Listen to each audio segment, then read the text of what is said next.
저희는 이제 계속 비틀림 해석을 하고 있고요. 중간고사 범위 내에서 이제 마지막 시간입니다. 지난 시간에 이제 3.5절까지 이제 조금 했었는데, 3.5절부터 다시 설명을 드릴게요. 저희는 지금 요거를 이제 분석을 하고 있어요. 요 상황.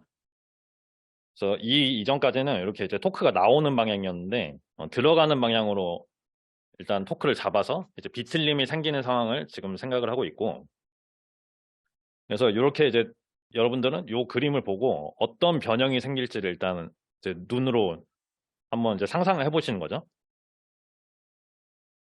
그래서 이제 여기 이 겉면을 봤을 때 어떤 응력 성분이 생길지 한번 생각을 한번 해보시고 이제 분석을 하는 거죠. 그래서 이 표면 위에 겉면에 있는 이 사각형 응력 요소 A, B, C, D를 잡아봤을 때 이렇게 전다 능력이 작용을 한다는 거죠. 그렇죠?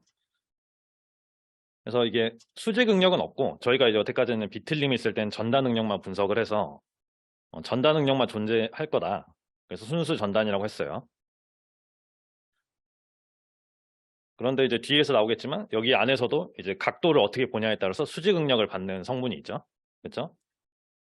그래서 이제 여러분들이 일단 아셔야 될 그 사전 지식 중에 하나가 전다 능력은 이제 항상 세트로 존재를 한다는 거죠. 그렇죠? 그 이유는 이렇게 이제 사각 응력 요소가 있으면 한 면에만 또는 이제 두 면에만 토크가 작용하는 경우에는 정력학 상황을 만족하지 못한다. 그래서 요 토크가 있으면 반대 방향으로 FY가 항상 0이하기 때문에 Y 방향 힘에 0이하기 때문에 반대 방향으로 똑같은 크기의 타우가 작용을 할 거고, 그리고 이게 이 상황이면 이제 돌아가기 때문에 돌아가지 않게 이렇게 이제 똑같이 타우가 작용을 할 거다. 그래서 얘가 있으면 나머지 세 개가 이렇게 세트로 붙는다 라는 개념이고, 왜냐면 이거 모멘트도 0이고 X방향 힘의 합도 0이기 때문에 정력학을 만족을 해야 된다. 그래서 결국에는 요 형태로 항상 세트로 존재를 하더라. 그래서 요거를 일단 받아들이시고 진행을 하겠습니다. 그 다음에 요게 이제 1.6절에서 똑같은 내용을 배웠던 내용이에요. 그래서 이거 다 한 번씩 해봤기 때문에 요 문장만 이제 받아들일 수 있으면 돼요. 그래서 요소가 있으면 저희가 요소를 잡을 때 보통 사각형으로 잡는데 요소의 반대편에 평행한 반대편에 있는 면은 크기는 같고 방향은 반대다. 전다 능력이. 그래서 예를 들면 얘랑 얘의 관계를 의미하는 거죠. 그리고 서로 인접한 면, 수직인 면은 역시 크기는 같고 교차선을 향하거나 반대쪽을 향한다. 얘랑 얘 관계, 타우1과 타우2의 관계, 이런 관계를 의미를 합니다.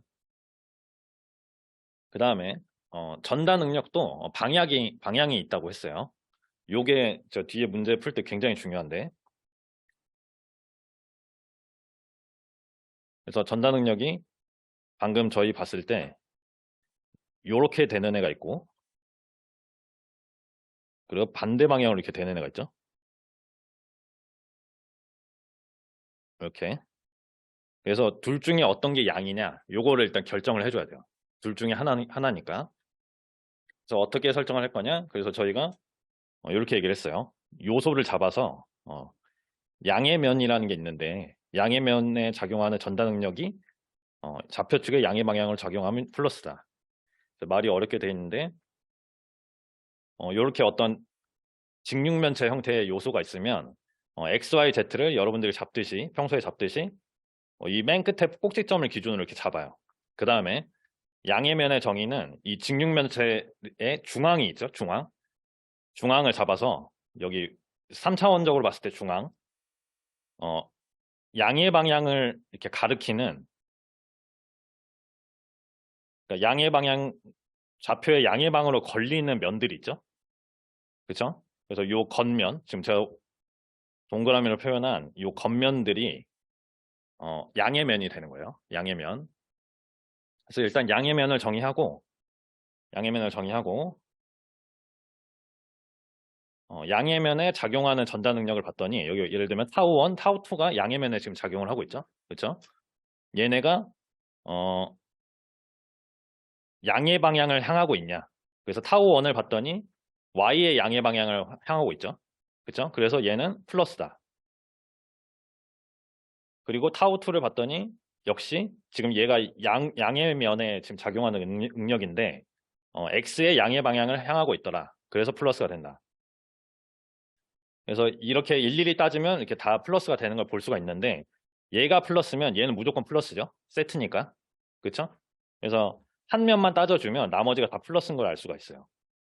그래서 이게 플러스고 이게 마이너스가 됩니다. 오른쪽 위에 그림에서. 그래서 전다 능력의 방향이 왜 중요한지는 뒤에서 문제를 풀 때 좀 설명을 드릴게요. 그래서 일단 이런 전다 능력의 방향 규약을 여러분들이 받아들여야 돼요. 규약이기 때문에 이거는 이해하려고 하지 말고 그냥 외우는 수밖에 없어요. 그래서 이 아래 그림의 전다 능력의 부호는 제가 이제 연습 삼아서 해드리면 이제 x, y를 잡아서 뭐 z축도 있지만 이 중간을 기준으로 양의 면이 어딘지를 일단 보는 거죠. 그래서 양의 면이 이쪽 방향, 이쪽 방향을 봤을 때 양의 면이 여기가 된다. 여기 위에. 그래서 지금 양의 면에 흐르는 토크를 봤더니 응력을 봤더니 각각 양의 방향으로 작용을 하죠. 그렇죠? 그래서 얘는 플러스다. 이렇게 되는 거예요.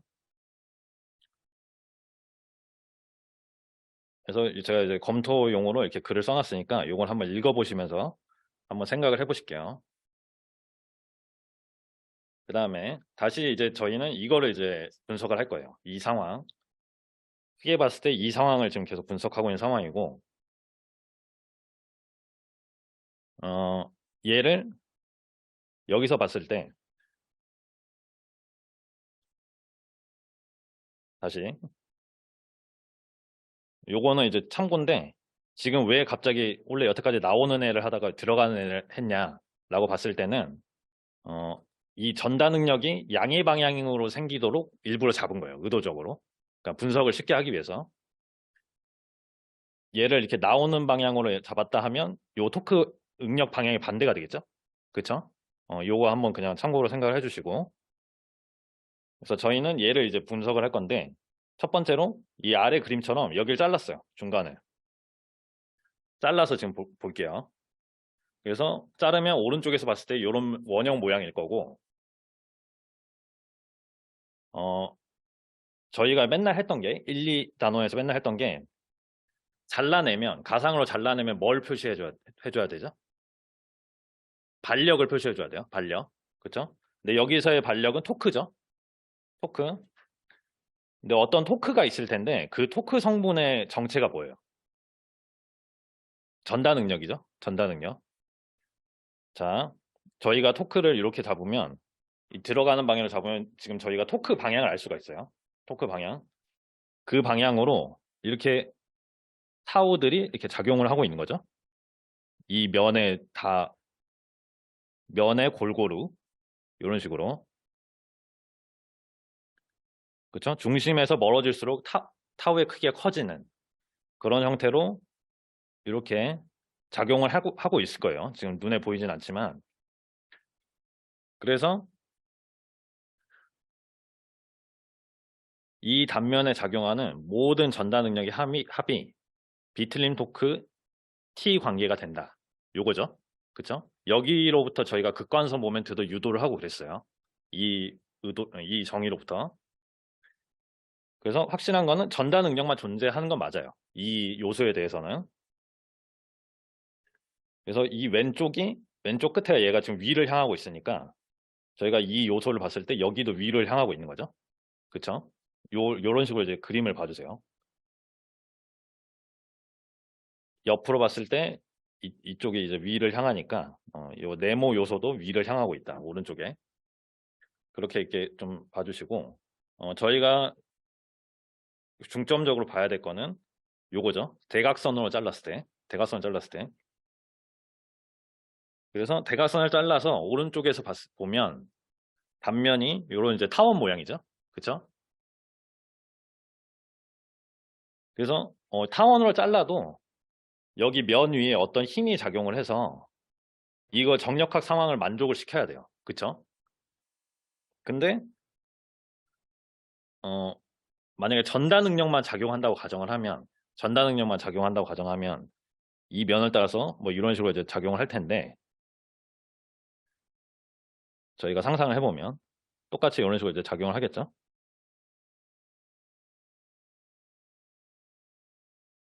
얘가 만들어낸 어떤 토크의 방향은 요 면의 수직이도록 이렇게 작용을 하겠죠. 왜냐하면 면에 평행하게 작용을 하니까 응력들이. 그쵸? 그래서 여기 어떤 내부 토크 뭐 T'이라는 게 있으면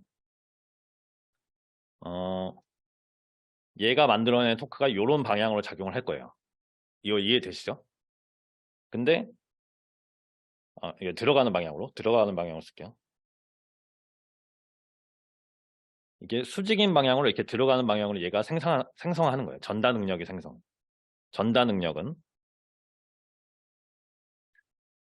근데 문제는 요 토크랑 절대 평형이 될 수 없어요.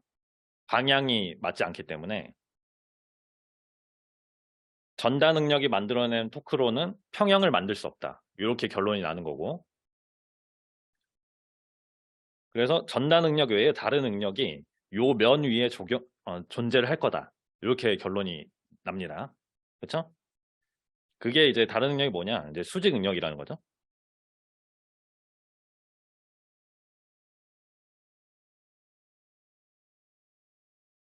그래서 요거를 이제 연습을 한번 해볼게요. 똑같이 이렇게 대각선을 잘랐는데 여기 지금 네모가 있고 세모가 있어요. 그래서 이 요소에 작용하는 응력 분포를 한번 그려봐라. 이렇게 되는 거죠. 그래서 이제 연습 삼아서 한번 그려보면 얘는 쉽잖아요. 얘 네모는 여태까지 했던 거니까 여기를 이렇게 잘라서 봤을 때, 이쪽 옆면에서 봤을 때 토크가 이렇게 들어가는 방향으로 생기니까, 그쵸? 들어가는 방향으로 생기니까 여기가 이제 올라가는 응력이 될 거다. 요거까지 이제 좀 이해를 하시고, 이렇게 되고 얘가 이제 나오면 이제 나머지는 다 세트로 이렇게 된다는 거죠. 그리고 그 크기는 타우로 일정하다. 그런데 이 세모는 어떻게 될 거냐 이거죠. 세모가 이렇게 생겼다. 그러면 요쪽은 이 왼쪽에 있는 거랑 똑같은 상황이니까 이렇게 될 거예요. 그쵸? 타우니까. 근데 문제는 이 빗면에 생긴 애들. 빗면에 생긴 애가 뭐 이런 성분이 하나 있을 거고, 얘가 이제 전다 능력이죠. 면에 평행한 성분, 전다 능력이고, 면에 수직인 성분이 있는 거예요. 이렇게 두 개. 얘가 없으면 평형을 이루지 못한다. 이렇게 되는 거고, 이거를 이제 다음 장에 제가 그렸어요. 그래서 요 경사면의 각도를 정의할 때 저희가 이제 이 법선의 각도, 면의 수직인 그 법선과 힘의 방향의 각도를 세타로 정의를 했어요. 그래서 이 경사가 얼마나 있는지는 법선 벡터의 각도를 정의를 했고, 그래서 여기 각도가 세타인 경사면 위에서의 수직 응력과 전다 능력을 이렇게 표현을 해준 거예요. 저희가 시그마 세타와 타우 세타로. 그래서 응력은 수직 응력은 말 그대로 그냥 단면의 수직인 거고, 전다 능력은 단면에 접하는 거죠. 그래서 이 두 성분을 나눠준 거고, 요것도 이제 규칙이죠. 그러니까 이것도 받아들여야 되는 거예요, 그냥. 그래서 저희가 이제 세타를 자를 때 여기를 마음대로 이렇게 세타로 생각하시는 분들 있어요. 그렇게 하지 말라는 거죠. 여기를 세타로 보지 말고 자른 다음에 그 법선 벡터를 그려서 이 토크가 작용하는 벡터랑 각도를 계산을 항상 해줘야 돼요.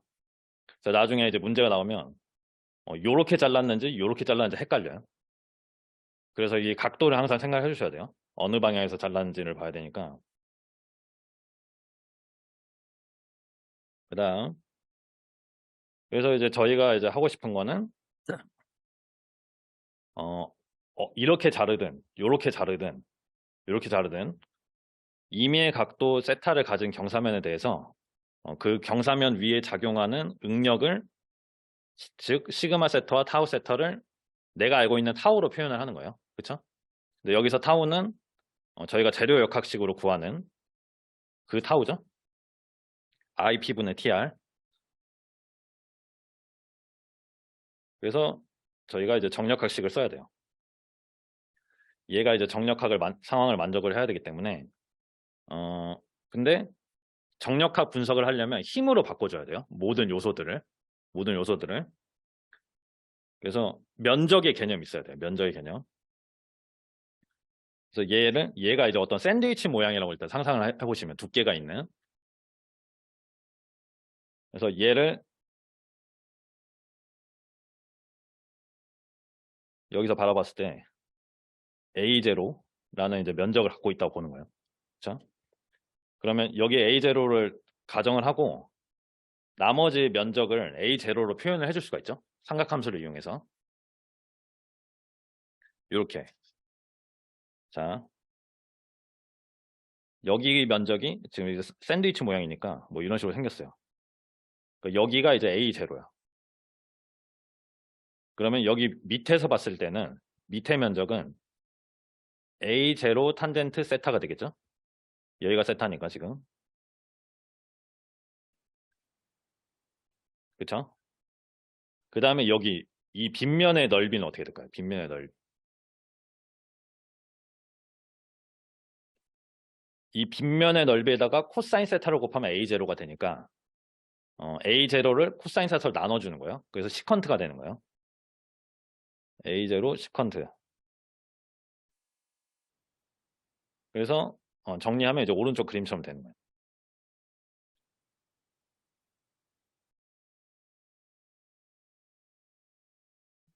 이 면적을 왜 따지냐면 응력을 힘으로 바꾸기 위해서. 그래서 면적으로 표현해주면 이렇게 타우 A0가 되는 거죠. 이 왼쪽에 흐르는 힘은, 그리고 밑에 흐르는 힘은 A0 탄젠트 세타를 곱한 거고, 얘는 시그마 세타에다가 A0 시컨트 세타, 얘도 시컨트 세타를 곱해야 돼요. 얘도 요거는 표기가 지금 빠진 건데 이렇게 표현해 주세요. 힘으로 바꿔야 되기 때문에.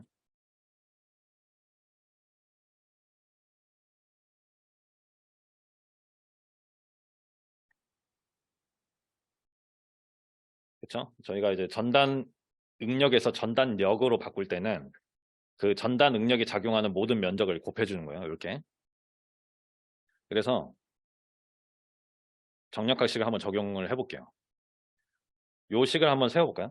그러니까 이게 이제 정력학 상황을 만족을 해야 되니까 요게 이제 다 합쳐서 0이 돼야 되는 거죠. 그렇죠? 한번 써볼까요? 지금 요 왼쪽 그림을 보고 이거 두 개를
이제 같이 볼게요.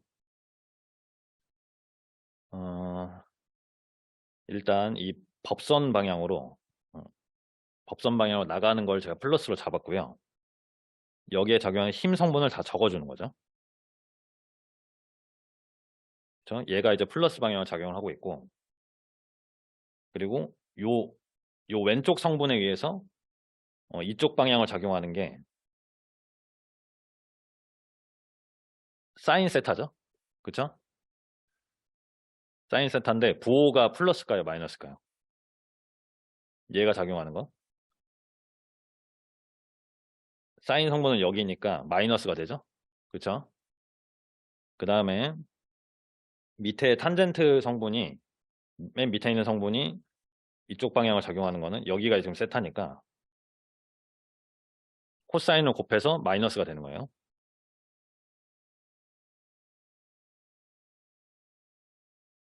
이렇게. 이게 0이다. 이렇게 식 하나 나오는 거고. 그 다음에 접선 방향으로 했을 때는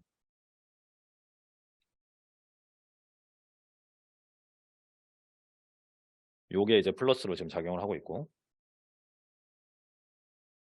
그 다음 왼쪽 성분이 코사인을 곱해서 접선의 반대 방향으로 작용하고 있고, 이렇게. 그리고 아래 탄젠트 성분이, 탄젠트가 붙어 있는 성분이 사인 세타만큼 양의 방향으로 작용하고 있더라. 이렇게 되는 겁니다.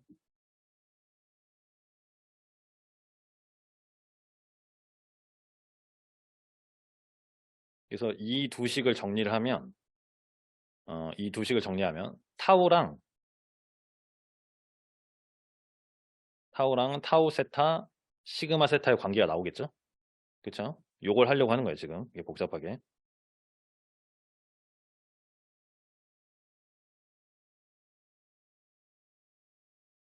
그래서 다음 장을 보시면 그 결과가 나와 있는 거예요. 다음 장에.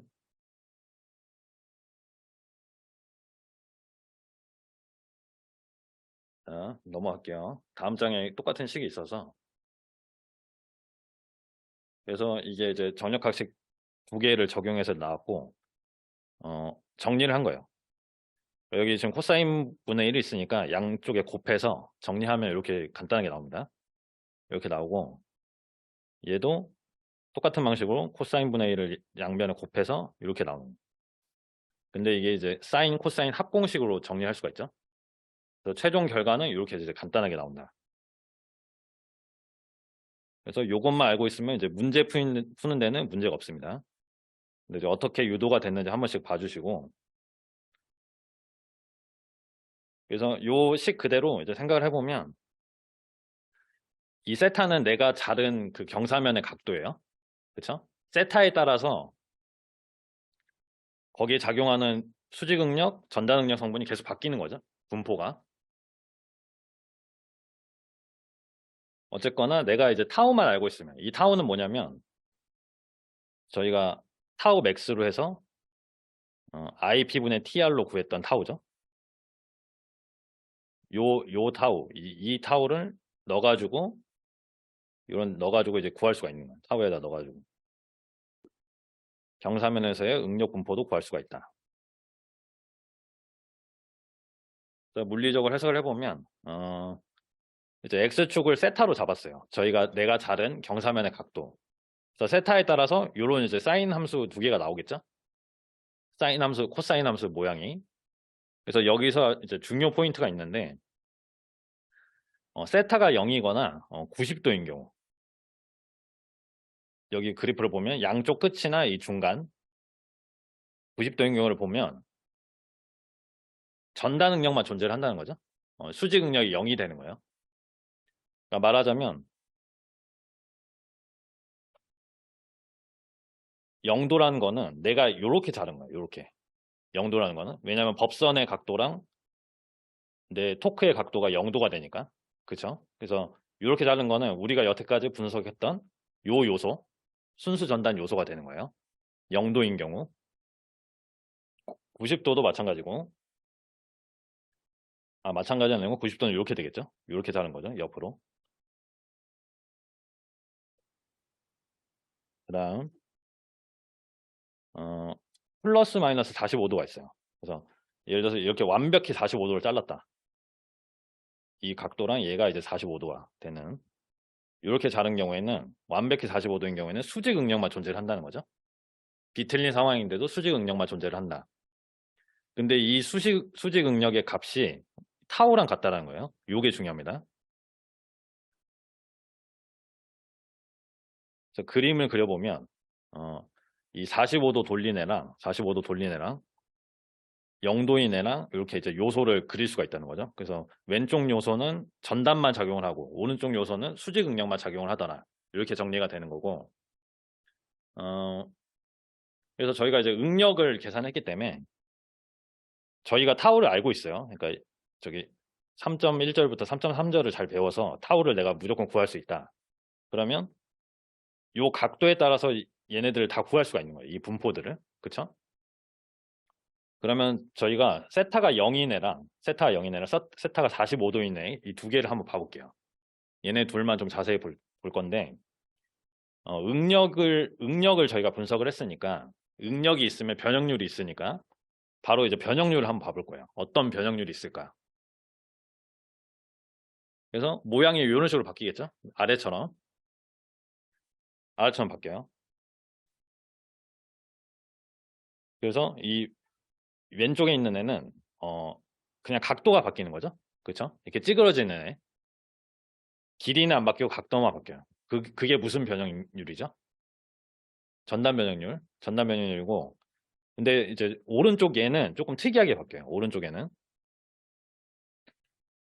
지금 보면 요 대각선 방향으로는 당기고 있고, 그렇죠? 이쪽 방향으로는 압축을 시키고 있죠. 그렇죠? 그래서 전단 변형은 아니고 이게 무슨 변형이죠? 이게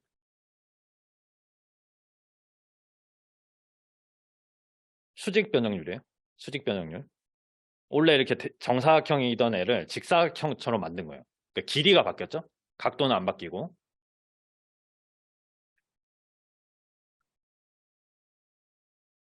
그리고 여러분들 잊으면 안 되는 게, 저희가 지금 계속 이 순수 비틀린 상황을 해석을 하고 있는 거예요. 좀 크게 보면. 그래서 요 내부에서 이런 일들이 지금 일어나고 있는 거예요. 그걸 항상 좀 생각을 해주시고, 어, 그래서 좀 자세히 한번 봐볼게요. 순수 전단을 받는 응력 요소, 세타가 0일 때, 얘를 봤더니 이렇게 이제 찌그러지더라. 근데 이 찌그러진 각도가 90도에서 감마만큼 각도가 바뀐 거죠. 그렇죠? 이게 이제 전단 변형률의 정의였어요. 각도 자체가. 그래서 이때 생기는 변형률은 전단 변형률이고, 전단 변형률을 계산해라. 이 타우를 받아서 감마만큼 생기는 애. 타우로 감마를 계산할 때 어떻게 쓰죠? 어떤 식을 쓰죠? 타우로 감마를 계산할 때. 요거. 후계 법칙을 쓰는 거죠. 전단 후계 법칙. 그래서 굉장히 간단히 구할 수가 있는 거예요. 타우라는 전단 능력을 줘서 감마라는 변형률이 생겼다. 그러면 이제 후계 법칙으로 이제 구하는 거예요. 근데 여러분들이 좀 생각을 해야 되는 거는 얘예요. 45도 요소, 수직 응력만 받는 요소의 변형률을 저희가 계산을 하고 싶은 거예요. 그래서 이런 모양으로 바뀌는데, 이렇게 이게 이 늘어난 정도, 이쪽 방향으로 늘어난 정도를 우리가 변형률로 어떻게 계산을 할 거냐. 수직 변형률인 건 알겠는데, 그래서 첫 번째로 이쪽 방향에 의한 인장 응력에 의한 변형률이 있겠죠.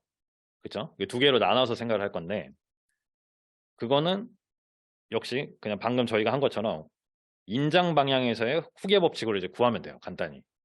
그렇죠? 시그마는 2 입실론으로 해가지고 이쪽으로 당기는 인장 응력에 의한 인장 변형률 성분이 있고, 근데 여기서 이 시그마의 크기가 타우랑 같죠? 그렇죠? 최대 수직 응력이니까 타우랑 같다고 했어요. 크기 자체는. 그리고 요거를 이해를 해주셔야 되는데, 요 반대 방향, 제가 이렇게 세모로 친 이 반대 방향으로는 얘를 압축을 시키고 있죠. 압축을 시키니까 저희가 배운 원리에 의하면 이 가로 방향으로 압축을 시키면 축 방향으로 길이가 늘어나요. 요게 뭐죠? 여기에 관련된 개념이 가로 방향을 눌렀을 때 인장 방향이 나오는 거, 포화성의 비죠. 그래서 포화성의 비를 떠올리는 거예요. 그래서 요 수식을 생각을 해봤을 때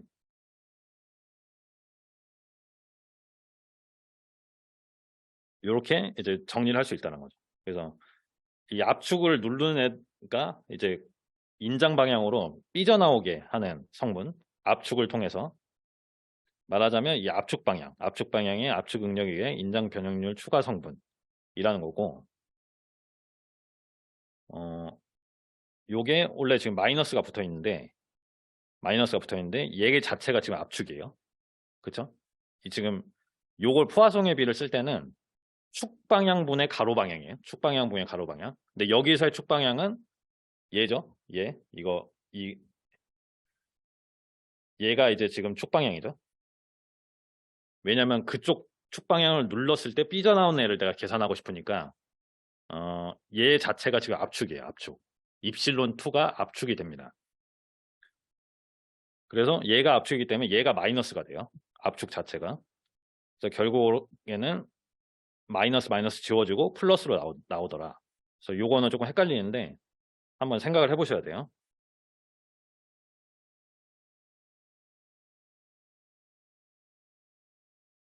그래서 정리를 하면 요식.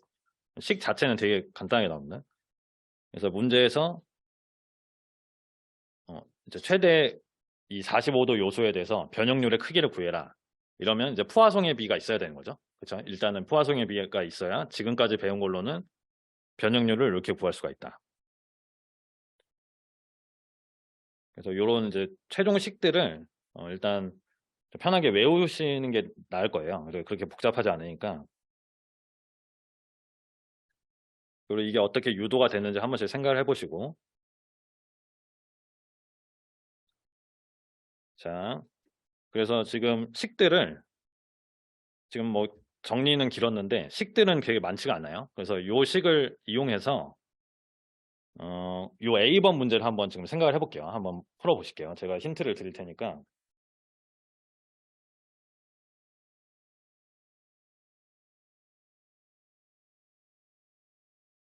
지금 그냥 단순히 그냥 순수 비틀림 받고 있는 상황이고, 여기서 이제 최대 전달 능력, 인장 능력이 뭔지를 저희가 그 어디서 몇 도에서 최대 전달 능력이 발생을 하고 최대 인장 능력이 발생을 하는지 그거를 여태까지 배웠잖아요.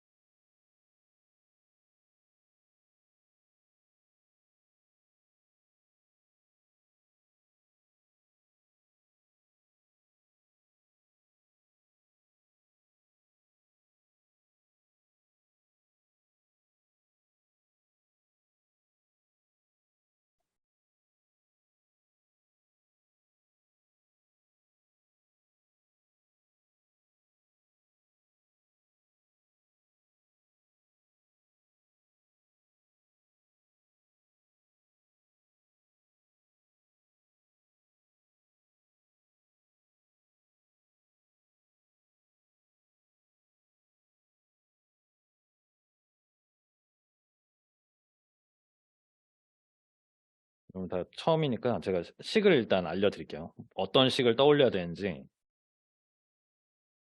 지금 그냥 뭐 다른 거 없이 그냥 순수 비틀림 상황이고 그냥 구멍이 뚫려 있어요. 구멍이 뚫려 있으면 뭐가 달라지는 거죠? 저 극관성 모멘트, IP가 달라지는 거예요. 그래서 그거는 그냥 생각을 해주시고, 어, 최대 전달 능력이 발생하는 데가 어디고, 최대 인장 능력이 발생하는 데 어딘지는 저희가 0도랑 45도를 알죠. 그쵸? 그거를 일단 하기 전에 식을 쓰고 가는 거예요.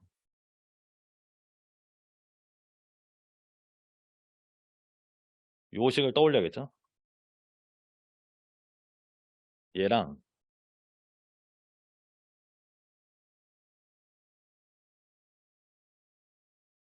요 식으로 그냥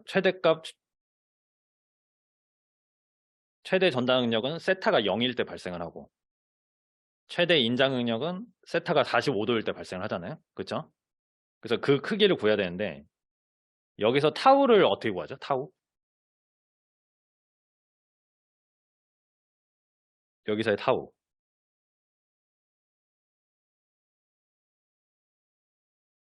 타우는 이제 재료역학식으로 구하는 거죠. 재료역학식으로. 그래서 여기서의 타우가 이 타우 맥스 값, 우리가 알고 있던 IP분의 TR. 요거 있죠. 그래서 다시 한번 기억을 더듬어 보면 이런 토크가 작용을 할 때 요 이 네모 성분에 발생하는 타우 맥스를 내가 구한 거예요. 여태까지.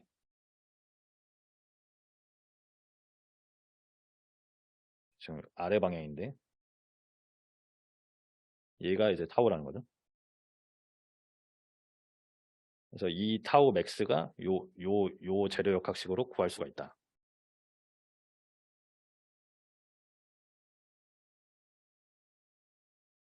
그래서 이 식 3개로 다 풀 수가 있습니다. 한번 풀어 보실게요.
그러면 자 같이 한번 볼게요.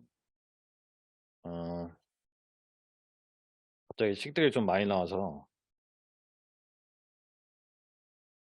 자 일단 흐름을 한번 설명을 드리면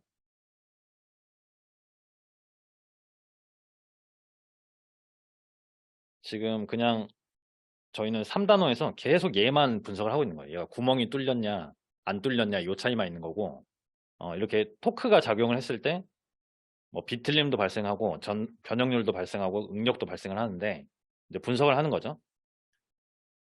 그래서 일단 토크가 발생을 했을 때 비틀림 토크가 발생했을 때 거기에 발생하는 최대 전당 응력 타우 맥스는 이렇게 구한다고 했어요. 그렇죠? 그래서 이 타우 맥스는 뭐냐면 지금 저희가 토크가 나가는 방향으로 있기 때문에 토크가 이렇게 걸리고 있죠. 걸리고 있기 때문에 이쪽에 네모를 그려보면 내려가는 방향으로 타우가 작용을 하고 있는 거예요. 이제 상상을 했을 때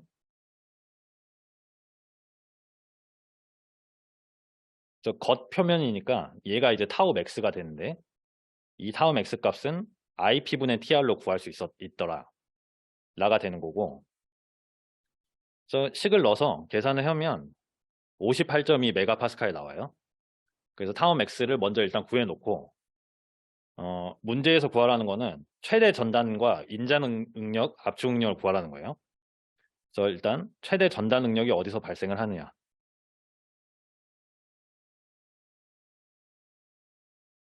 최대 전단 능력은 세타가 0일 때 발생한다고 했어요. 그러니까 이걸 외우지 않아도 이 위에 두 식을 보면 언제 타우가 최대가 되냐. 시그마가 없어지고, 그렇죠? 그걸로 이제 판단하는 거예요. 그게 이제 세타가 0일 때다. 그때의 크기가 이렇게 타우가 된다는 거죠. 코사인 90도니까.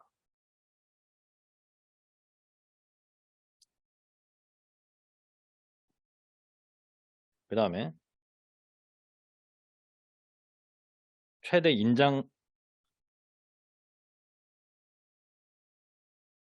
인장 압축 능력 같이 볼게요. 압축 능력.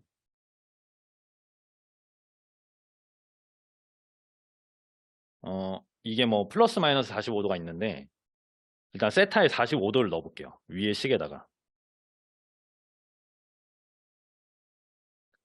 그러면 시그마 세타는 어떻게 되죠?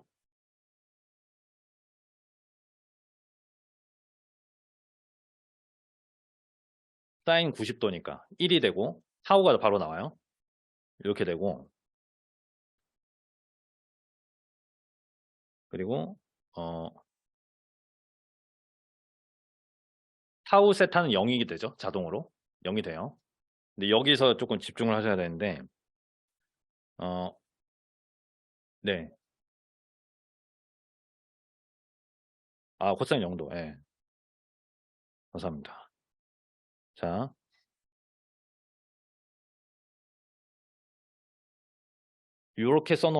이렇게 써놓으면 이 부호의 개념이 없잖아요. 그러니까 얘가 인장인지 압축인지 식으로 알 수가 없어요. 그래서 어떻게 되냐면 저희가 처음에 타우를 구할 때 요 방향을 작용하잖아요. 타우가. 맞나요? 그러니까 이 오른쪽이 아래로 작용하면 이렇게 이게 세트로 나온다고 했어요. 이렇게. 얘가 플러스인지 마이너스인지를 일단 정해줘야 돼요. 저희가 그 전달 능력의 부호를 정했죠. 그래서 얘가 타우인데 이게 마이너스 58.2 메가파스칼로 써줘야 돼요. 마이너스를 넣어서.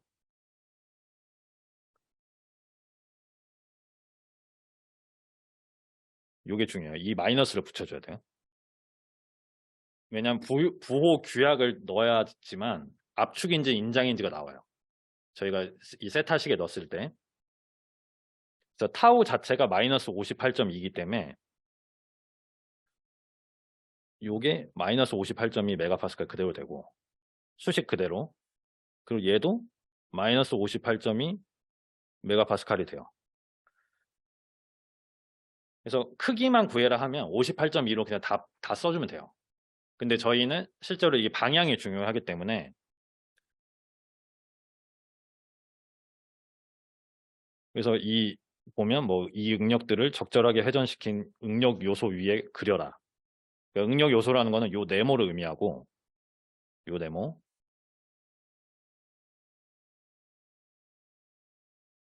얘가 지금 세타가 0일 때 응력 요소를 내가 그려놓고 적절하게 응력을 표현을 해주는 거예요. 방향으로. 근데 내가 지금 어, 음의 방향 마이너스 58.2의 전단 응력이 작용하죠. 그러니까 음의 방향으로 표현해 주는 거예요. 음의 방향. 이렇게 해주고 58.2라고 써주고 요게 이제 답이에요. 그림을 그리는 거. 왜냐하면 방향을 아는지 이제 물어보는 문제라서.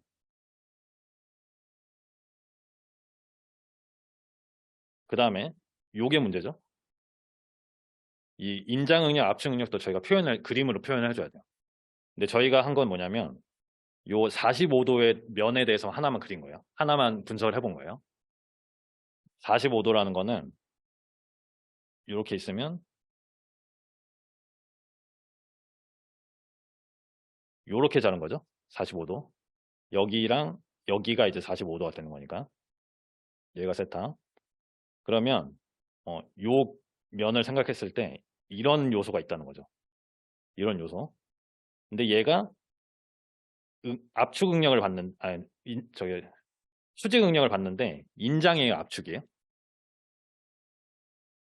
압축이죠. 그래서 압축으로 이렇게 표현해 주는 거예요. 요 면에 대해서는 이거 좀 익숙해지면 금방 하실 수 있거든요. 조금 외울 게 많아가지고. 그리고 인장 응력도 세트로 존재하죠. 세트로 존재해요. 그래서 이렇게 나머지 마름모 다 그려주시고 얘가 정력화 상황에 있으려면 이렇게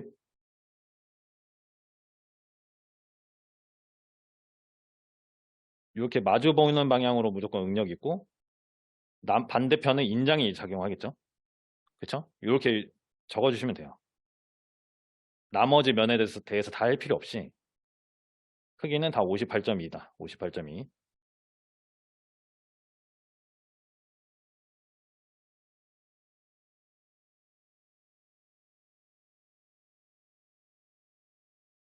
그렇죠? 이렇게. 그래서 요 답을 제가 다음 장에 제가 그림을 첨부를 했거든요.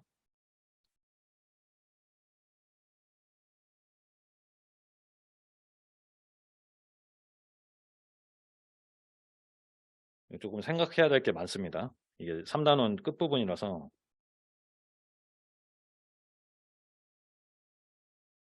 그게 이제 요 그림이에요. 그래서 얘랑 얘를 이제 그리라는 거예요. 이 네모의 성분을 그리라는 거고.